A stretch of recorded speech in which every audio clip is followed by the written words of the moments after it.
Hey folks, welcome back to Dominion 6. Okay, so in the last episode I set up a pretender and went through a short nation overview with early age Ermor, just for single player. And in this episode we're going to create our map and start playing. I'm going to do this really quick because, you guys are just here for the gameplay, I think. So we're going to start with the standard map. I'm going to leave north-south wraparound off. I know people don't like that in multiplayer, but in single player I like it. I just like having a top and a bottom that does not move. That's just me, my personal preference. I'm going to put the underground cave layout on random, so I don't really mind what we get in the caves. We're going to leave it on 15 provinces per player. I don't want the game to be too long, to be honest. I'm going to call this LP EA Ermor. And we're going to set it in the early age. We're going to choose Ermor. I'm going to pick some kind of thematic stuff. So I'm going to go with Marverni. I think we're going to have I think we're going to have, where are we? Let's have a giants. Let's have some giants. I'm going to go with Muspelheim. Oh, do I want Niflheim? Yeah, let's go with Muspelheim. That'd be interesting because we've not seen those much in this game yet. I think I'm going to go with, who was it I picked? Oh, yes. I think it was Turnanog. So we've got some horrendous elves to deal with too. And let's pick Tianchi or Machaka. Yeah, maybe I'll go with Machaka. So yeah, and I'm also going to put the game on hard, difficult. Sorry, this is enough for me. This can potentially beat me if I get like all aggressive AIs or something. If I'm really unlucky. 1, 2, 3, 4, 5. So we've got 6 players altogether. This is not going to be the longest game, but that's intended. And here we go. So we're going to add our pretender. So here that was the pretender that we created in the last game, in the last episode. So if you've not watched that yet, go back and watch it. So we've got Astokie, Kripia, and Nisa, and that's our tripartite god. I'm going to set the thrones to, let me think. Yeah, I think we want about 14 ascension points. No, maybe 18. Yeah, that looks about right. So, oh gosh, that's a lot of thrones though. I don't think I want that many thrones on this map. Let's have 2 level 3 thrones. So we've got some big thrones to take. 4 level 2. Yeah, that looks right. So 2 level 1, 4 level 2, 3 level 3. And the world, we want to enable renaming. Everything else I'm pretty much going to leave as it is. On a small game like this, I would not mess around with Hall of Flame or Mercenary or Global Enchantments. Just leave those as they are. Leave everything as it is. That's fine. Diplomacy's binding, blah, blah, blah. Okay, let's go. So at the start of the game, I'm going to be using my early force to expand where I can, while building up the Equitates of the Sacred Shroud. We've got a nice little bless. It's not the best bless in the world, but for the sake of a single player game, it should be quite fun to use. They're not built to be complete blenders like you would expect with Van Hurst or something like, with the Van here from Vanheim, but they're going to be pretty. They're going to be pretty good. They'll be enough to support an Ermor force, and I think with Dominion 6 and its new focus on large formations and lots of large armies, it's going to be really, really fun to play. Okay, we don't know what we got in here. I'm gonna expand this guy down this way. We're gonna have to go through here first. We've got a throne on our border. Let's go and see what's over this way. I think. Now we do have, yeah, this is nice. Look, we've got a settlement here at Dragonport. Okay, not a bad start. Let's just so here's what I was talking about. The levies, look, they've got morale 13, and now they are getting a squad morale bonus from the centurion they're attached to. They are in friendly dominion and they're in their home province, so they're getting a increased morale. Their morale is actually 13 when fighting at home, which ain't bad. It's going to be 12 when they're fighting out of home if they're in their own dominion, and we are going to give them a. We're going to recruit a couple of these now. These standard bearers are going to give them even more morale, so they're even less likely to run. I think we're also going to go for depends how much resources and gold. I kind of want to get 3. Yes, okay, we can just about afford 3 Equitates of the Sacred Shroud, a Profactus Equitum, and a Scout this turn. We'll probably start building another one of these guys so that we're using a little bit of resource. Oh no, that's an Equitate. Got to be careful doing that. It's the Equitate. It's this one we want, not this guy. So these guys have got the. If you can see, they've got the white. You know, they've got the silver barding and with a gold trim, and they've got the little cloak that represents their kind of Jesus figure. Okay, I'm not gonna blind expand. So I think we're not gonna. We're not playing multiplayer. We don't need to prophetize a scout or anything, any of that multiplayer stuff. So let's just set these guys up for. Just do these with hotkeys. So we're going to set these guys both to fire. We're going to have the Hastati behind. We want the. Just have the scout on retreat.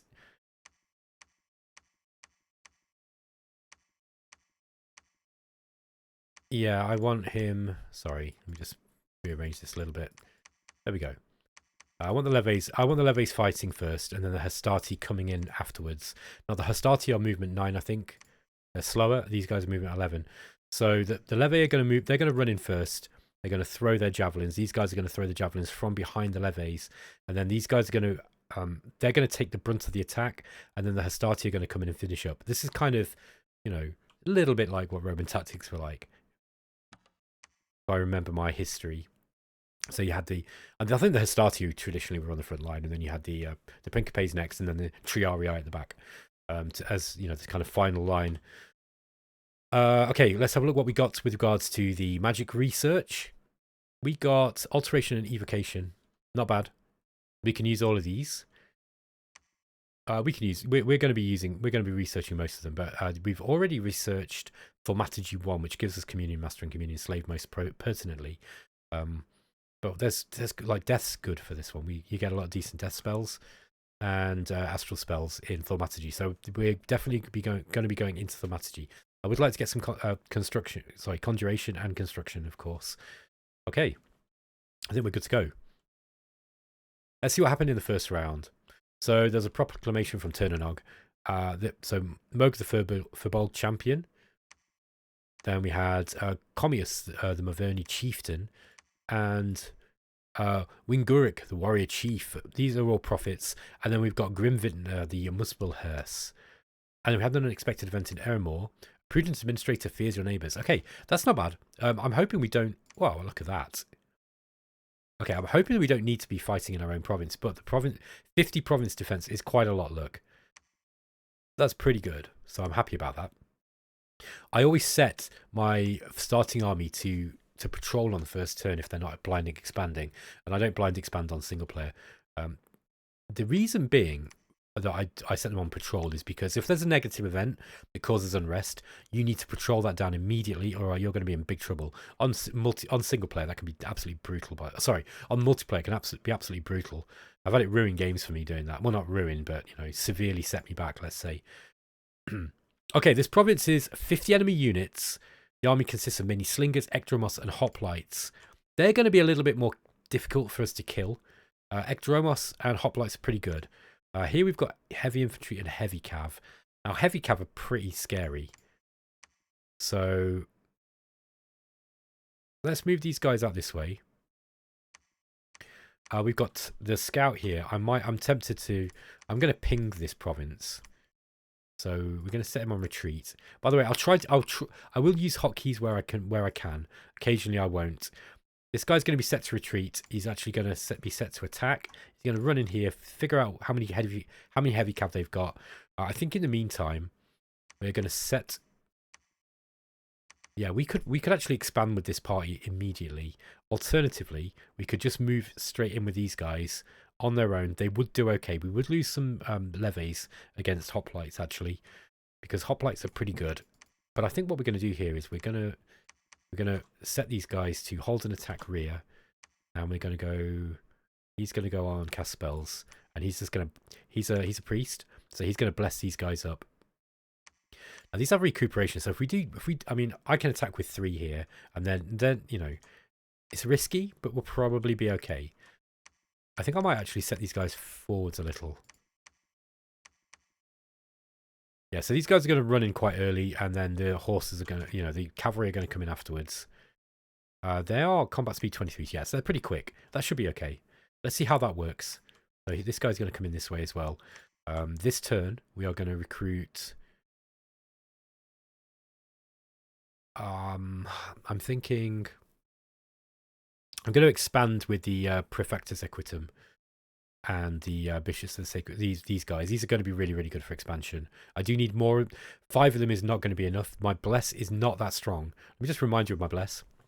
So we've got Morale +1, obviously. We've got a +1 defense skill. They've got Blur, which reduces enemy attack by 2 when they're attacking them. They've got Blood Surge, so when they make a kill, they just get better. They've got Righteous Wrath, so when they lose a troop, they get better.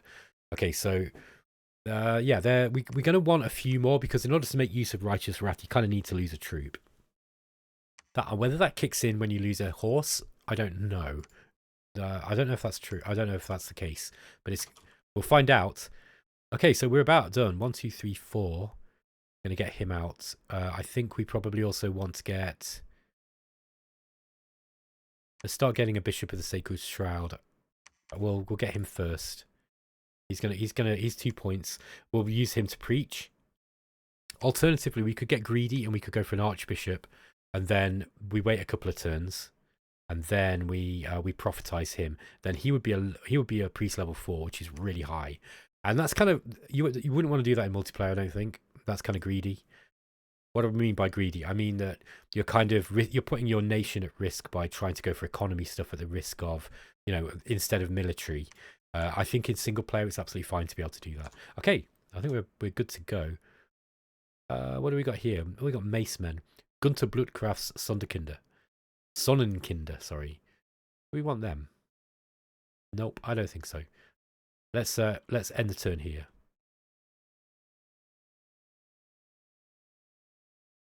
Okay, there was a battle in Tenvir. Let's just see this one. Yeah, this is our battle. Oh, what happened here? Oh, I'm a spaz. I see what's happened here. Okay, so I see what happened here. I attacked him just with my what a blunder. So you guys, you've got a very, very early game battle mode blunder here, but look, it worked. We got lucky, and these guys actually they got in and killed the commanders. Look, not a bad bless look, and they routed. Now, normally, like if I recorded something like that, normally I would just start the game again, okay? But I'm not going to do that. I think it's kind of interesting. One, because you get to see something funny. I know some of you hate it, by the way. I sometimes I wouldn't be surprised if I got people unsubscribing in rage when I do things like that. But look, you gotta put up with it. I'm afraid, guys. I do make dumb mistakes occasionally. That worked out quite nicely. Now these guys on this side.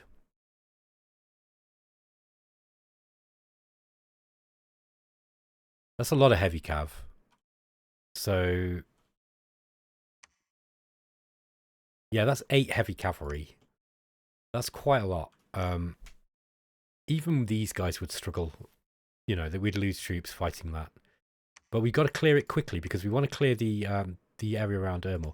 Yeah, just to finish off what I was saying. Normally, I would probably restart and just kind of like and not do that mistake again. However, in this case, we've got away with it. So I'm not too fussed. Now, let's get these guys. We're going to attack these together. And yeah, we've got our Archbishop of the Sacred Shroud coming out next turn. We've got 726 gold to play with. We need to put a little bit of province defense in Tenvir here. We got lucky here, by the way. One of the nice things about these guys is because they've got the recuperation. If they do take any damage, they're going to be okay.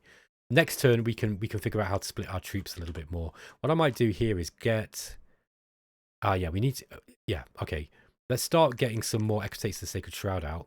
We can get 5. We almost get 6. Nearly 6. Now, we are going to lose some levies.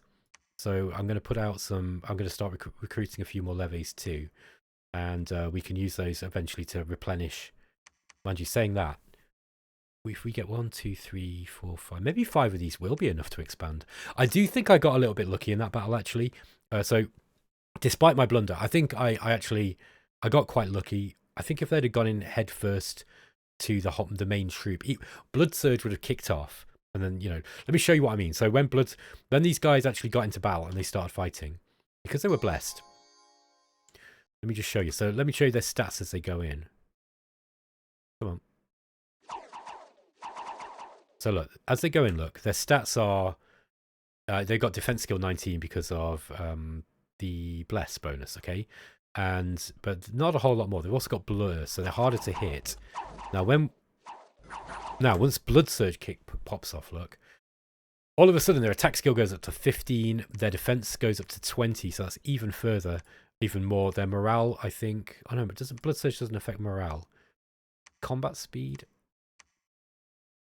Oh, it's strength and reinvigoration. That's right. So they get less fatigue because their encumbrance basically. Sorry, their fatigue recovery goes up, and yeah, they get higher strength, so they're going to be hitting much harder. They hit loads harder as well. The Warhorse also gets these. Oh, do they not got the? Oh, that's interesting. Okay, so these are blessed. Ah, wait, hang on. I bet the horse must get Blood Surge. I bet it does. They've got to make a kill first, though. But it says they got Blood Surge. Let's just see what happens as we keep going. See if the horses can kill anything. Okay. Warhorse. Oh, didn't look like it there.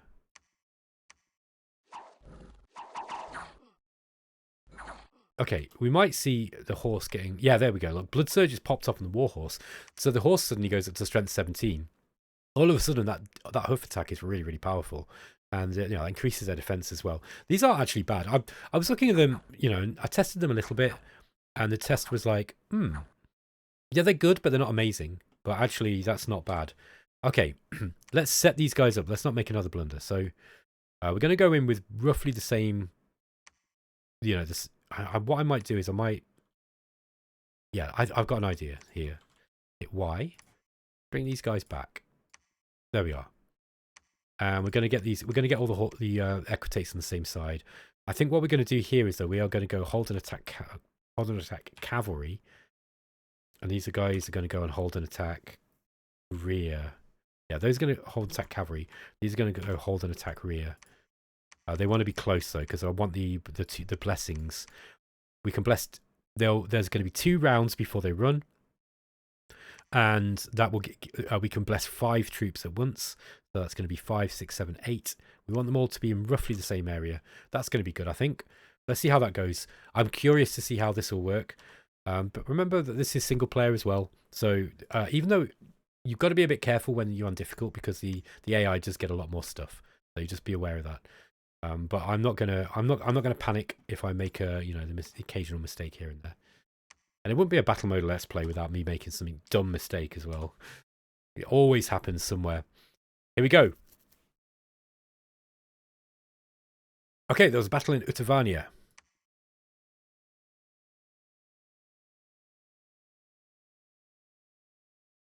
Okay, leve line is closing. We're going to get hit by these heavy cav, but that's okay. That's what these guys are for. Didn't do much damage with the there we go. Look, we lost some heavy cav on the front line. And we're going to lose a few from the taking some friendly fire here. But look at that. Even on the heavy cav, they did some amazing damage with those javelins.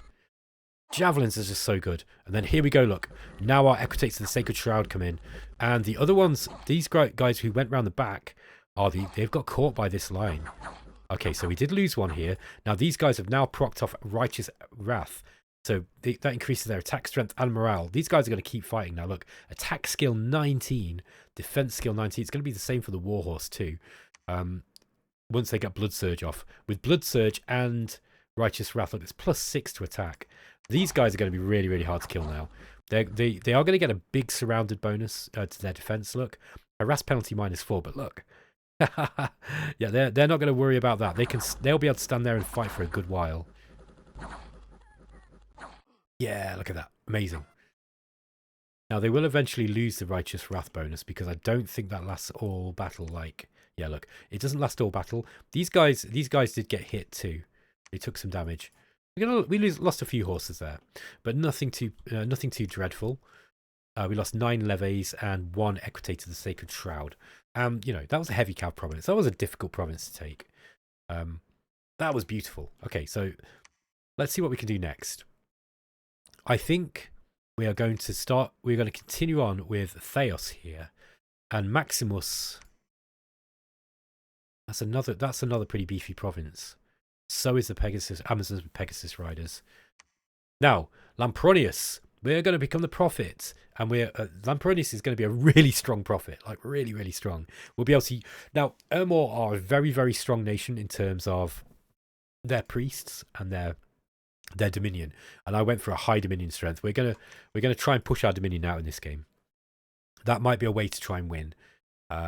Here we've got 73 income, 42. This is not a bad province actually.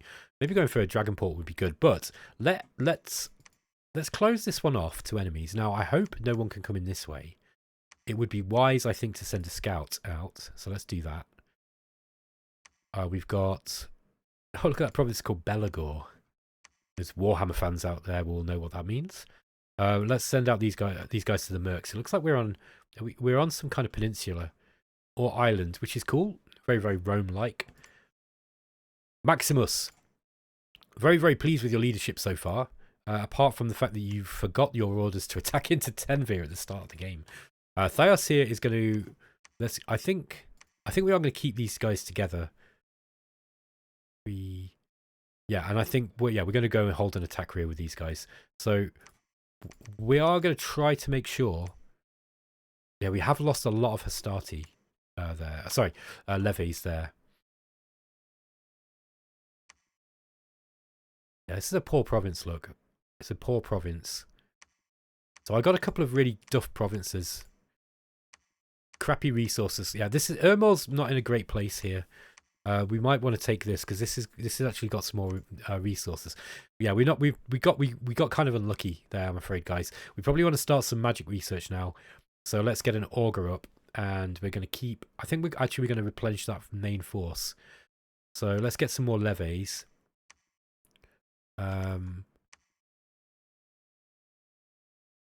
Let's just count these out. I want an augur. Because that will get the benefits of the fortune telling then as well. And yeah, those are slow to recruit. Let's start getting some augurs out. I think we're going to grab 10, 20. And then we're going to kind of switch to the Hastati. Now, the Roraris. The Roraris are young soldiers not yet experienced enough to join the Hastati. They are often placed behind the Triarii, where they should be safe. Okay, so these are basically a spear and javelin version of the Hastati, I think. The Ascensus are quickly levied troops and militia. They're often placed in the rear where they're out of the way. So these have got strength 9. Yeah, what's the difference between these and the levy? The levy are actually better by the looks of it. Oh yeah, so these are your light infantry. Look, I think these Ascensus. These are actually their base morale is 8. These okay, I made a mistake. These are your basic militia. So these are your kind of crappy siege chaff here. We don't want to be using those. They will even with the Ermor bonuses to morale, they'll probably run. But it's good to know that they're there. Sometimes you need militia. They would be good to put on the front line to take a heavy cav charge instead of your levies. So I kind of underestimate the levies here. Yeah, I think what we'll do is we'll grab 20 of those guys, and then we're going to start getting some Principes up. I think we're going to start getting the stronger troops. Can we get more of those? Yeah, I think so.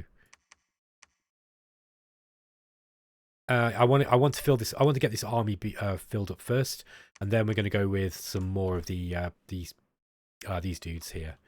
But I would like to get one of these out. The mage. Okay, these guys are going to head off this direction now. Is everybody moving into attack together? I hope so. Yeah, that looks good to me. Heavy infantry's archer and militia. Going to take more casualties here, guys. So expect that. Oh, so look here. We get Agdromos and Hoplites. These are good troops. These are really good troops. Look, they've got 17 protection. Their defense kind of sucks, but they got the long spear. They're actually a really good troop. Problem is we don't have there's just no resources in this province, so we can't really make good use of them. We could get the Ekdromos. Now these have a shorter spear look, and they're not as well protected. So yeah, they're a thing, but they're not bad. I mean, you know, they're a troop if you want a cheap troop. We can also get cheap slingers out here. Slingers ain't a bad choice. We can get some slingers up. Slingers will do damage to things like, you know, not very well defended indies like these woodsmen or the probably the Amazons here. Okay.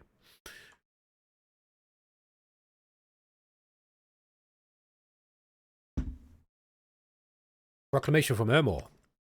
Lampronius, the Archbishop of the Sacred Shroud, shall hereby be known as the prophet of Crypia, Nyssa, and Astrokia, mistress of this world, patron of soldiers, the teacher of philosophy. Okay, and there was a battle in Urfel. Let's see how this went. Fingers crossed. Okay, not a big force. We're going to wreck these guys. Let me show you how. We're probably going to lose some troops on the front line. Those levies are not bad. Not bad for light infantry. Okay, so the enemy got kind of unlucky. Well, not unlucky, but these troops are going to get chopped up before these heavy forces can come in, and you'll see that our cavalry are going to make absolute mincemeat of this back line. Now, these guys got round the side, but this is what the Hastati are for. So the Hastati now move in to engage the heavy infantry, and the Hastati, these guys they've taken real damage from the javelins going in, and the Hastati are going to make short work of them. Leves ran. Okay. These guys are actually doing... These heavy infantry are actually making good... doing quite well against these Hastati. But we got to hurry up and kill these commanders. Okay, they've actually run. Okay, we took more casualties there than I thought. There we go. Yeah, so we lost three Hastati, and we lost 10 levy, and we lost 2 standards as well. That's unfortunate. So yeah, we took some casualties in that battle, but that's okay. Now, 2 of our levies ran and made it back to friendly territory. So I'll have to pick those guys up. Antonius, I'm going to put him on research. And now we've got Lampronius here, and he's going to preach the teachings of God. He is going to push our Dominion score really, really high. And you're going to watch this go wow, really, really quickly, as if we had a pretender out. Okay. Maximus, your job is done. You must return back to Ermor, which we can do because we're mostly marching over plains. We have got more levies here to replace the losses that we had. This turn we're going to recruit a Prefectus Equitum again, and I think do we want another scout? Maybe not. Maybe we get an acolyte, and just so we've got a cheap priest up. That priest can then be moved down to here. We can start putting our first fort up, I'd say. Although I might be tempted. This isn't a bad location for a fort. The only problem is there's not much resources here. We've started in plains. There's not a lot of resources in plains, so we need to kind of move out. I think taking Greenwood's Pantocrator's Bounty and the Mercs, that would be a decent fort there, because we're going to get, look, providing we can clear everything around it. Oh, there's Muspelheim. All right, so we're actually quite close to Muspelheim. Okay, Theos, I'm going to change your formation like that. Now, I think Pegasus. Yeah, I'm not 100% certain of my ability to beat this province here at Belagor. Greenwoods is probably be easier. Now, the reason why I say that is because these guys, they have crystal priestess often, so they've often got magic coming out, like air elementals and stuff. So, however, these guys have got a magic weapon. Oh no, they don't. Okay, we don't have a magic weapon, so we definitely need to be a little bit careful about this, just in case we do have crystal priestesses there, or crystal sorceresses with the ability to create the air elementals. We're going to move let's move this guy down to Muspelheim. Let's see what we can find down there. Okay, yeah, I'm going to get 1, 2, 3, 4. I can't get 5, so let's just get Let's get 2 this turn and we'll start getting the Principes up. I'm going to get some more of these guys. Yeah, we'll try and get some of these. Do I want some Hastati? Replace the ones we've got. Hastatus.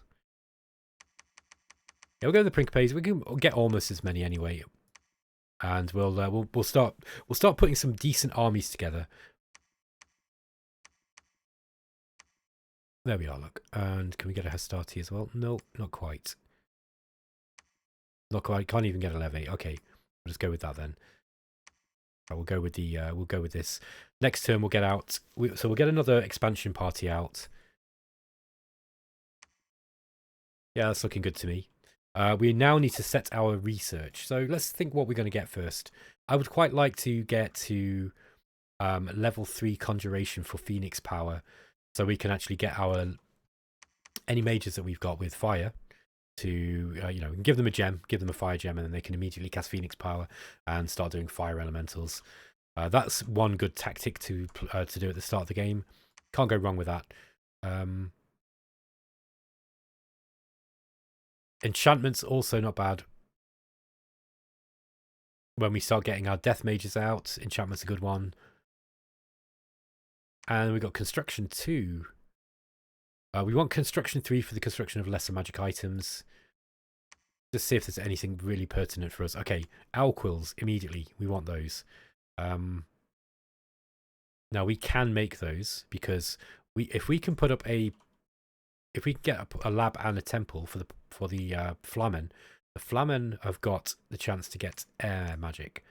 But I think our Ermor mages can as well. Yeah, the Augur as well. So the Augur Elder can also go for can get air magic too. So, and we're going to get air mages from the Crystal Sorcerers. These are really, really good too. Although they're not so helpful for Ermor, to be honest. However, having a Astral 1 Air 1 mage to plug into communions is pretty helpful. You don't necessarily have to rely on these guys here, the Flamen. The Flamen are kind of well, they're not that expensive, I guess. 185.